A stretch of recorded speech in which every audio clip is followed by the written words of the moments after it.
Les hôpitaux débordent et pour tenter d'éviter le pire, les autorités viennent de prendre une mesure que beaucoup n'auraient pas imaginé possible dans une ville comme Paris. L'interdiction formelle d'acheter et de consommer de l'alcool dans les rues de la capitale et plus largement dans toute l'Île-de-France.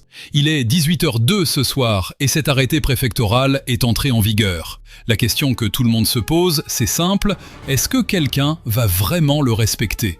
Commençons par les faits, tels qu'ils sont. L'arrêté est entré en vigueur à midi aujourd'hui, il court jusqu'à 7h du matin demain, il reprendra ensuite à midi demain pour s'arrêter à nouveau à 7h du matin dimanche. La vente d'alcool à emporter, elle, est interdite à partir de 18h ce soir jusqu'à 7h demain matin.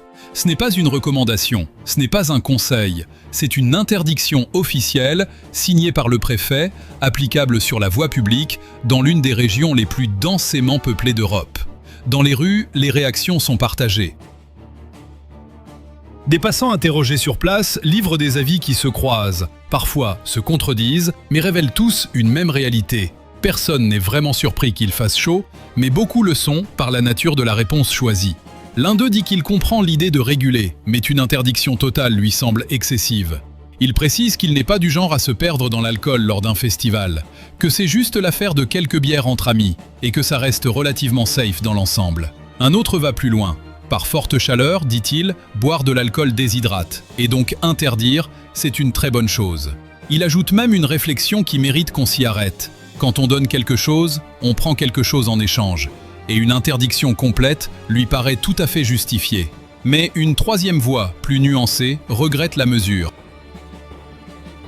Elle estime que lors de ce type d'événement, la consommation d'alcool n'est pas forcément massive, que des dispositifs sont souvent mis en place pour rafraîchir les gens, que des brumisateurs sont déployés et qu'on peut comprendre la restriction sur l'alcool sans pour autant approuver tout le reste. Des Parisiens globalement compréhensifs donc. Mais la compréhension, ce n'est pas la même chose que le respect. Et c'est précisément ce qu'il fallait aller vérifier sur le terrain. Direction Canal Saint-Martin. C'est là que des centaines de personnes se sont rassemblées pour profiter de la baignade en pleine vague de chaleur. Des centaines, pas quelques dizaines, des centaines. Des gens à l'eau, des gens sur les berges, des sodas pour se désaltérer. Mais aussi, et c'est là que ça devient intéressant, des bouteilles de bière, un peu d'alcool par-ci par-là. Quand on les interroge, la réponse est la même presque à chaque fois. Ils n'étaient pas au courant de l'arrêté. Ils ne savaient pas. L'information n'était pas parvenue jusqu'à eux. Des CRS sont présents sur place, de nombreux policiers également.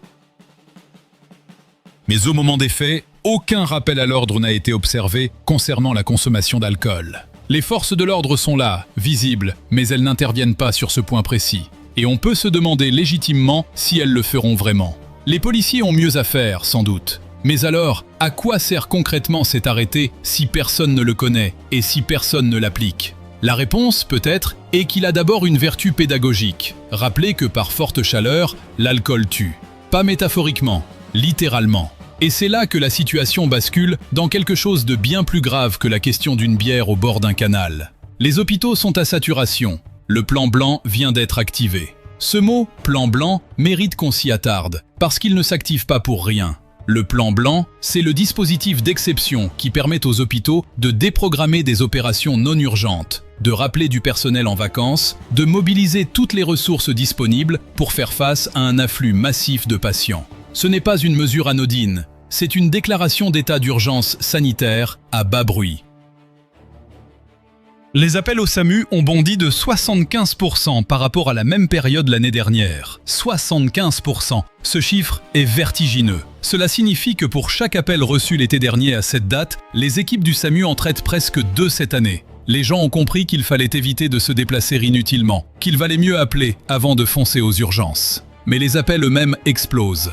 Et dans les services de médecine intensive, les chefs de service le disent sans détour. Ça se remplit, doucement mais sûrement. Les personnes âgées arrivent en premier, mais pas seulement. Des jeunes aussi. Des jeunes qui ont fait du sport malgré les recommandations. Des jeunes qui ont ignoré les alertes. Des jeunes qui pensaient que la canicule, c'était pour les autres. La région Bretagne est touchée, l'Île-de-France aussi. Dans certains territoires, la situation est déjà tendue. Et le pire, peut-être, est encore à venir. Parce qu'il y a un décalage. Un décalage de 5 à 10 jours entre le moment où la chaleur est la plus intense, hier notamment, a été l'un des pics les plus forts. et le moment où les patients arrivent massivement à l'hôpital. Le corps encaisse, il encaisse encore, il encaisse toujours.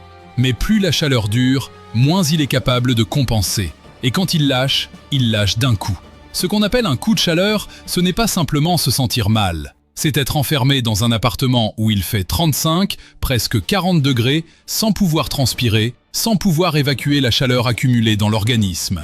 Les personnes âgées ne transpirent plus correctement, leur corps accumule, leur température monte. Et quand elles arrivent à l'hôpital à 42 degrés de température corporelle, tous les organes sont en train de lâcher. Ces personnes sont admises directement en réanimation, dans un état déjà grave, parfois trop tard. C'est pour cette raison que le week-end qui arrive s'annonce particulièrement difficile. Le plan blanc n'a pas été activé par précaution excessive.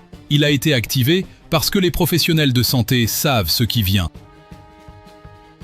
Ils ont les chiffres, ils ont l'expérience, et ils savent que dans 5 à 10 jours, le nombre de patients va encore augmenter. Face à cette réalité, le président de la République a pris la parole depuis le sud de la France, où il se trouvait aux côtés de la présidente du Conseil italien. Il a défendu son bilan sur la capacité des hôpitaux à absorber ces épisodes caniculaires. Il a évoqué les montants investis, les transformations engagées, le travail remarquable des équipes municipales, l'engagement des fonctionnaires et des élus. Il a reconnu que le travail n'était pas terminé, mais il a aussi pointé vers les choix faits après la perte de sa majorité absolue. Quand il avait cette majorité, a-t-il dit, les fonds ont été votés. Ensuite, des compromis ont été faits par certaines formations politiques. Il invite à leur demander pourquoi ils ont coupé ces financements. Mais cette lecture des faits mérite d'être mise en perspective. Parce que le sous-financement de la santé ne date pas d'hier, et il ne date pas non plus de la dissolution. Dissolution qui est, rappelons-le, sa propre décision. Des parlementaires spécialistes des questions de santé disent aujourd'hui que des sommes considérables ont bien été votées, mais qu'elles ont été mal orientées, mal dépensées, que certaines priorités ont été négligées. Et la question qui se pose, avec une acuité particulière en ce moment, c'est celle des lits d'hôpitaux. Leur nombre, leur disponibilité, leur capacité à absorber les crises. Il y a un autre sujet qui revient avec insistance dans ce débat, la climatisation, ou plutôt son.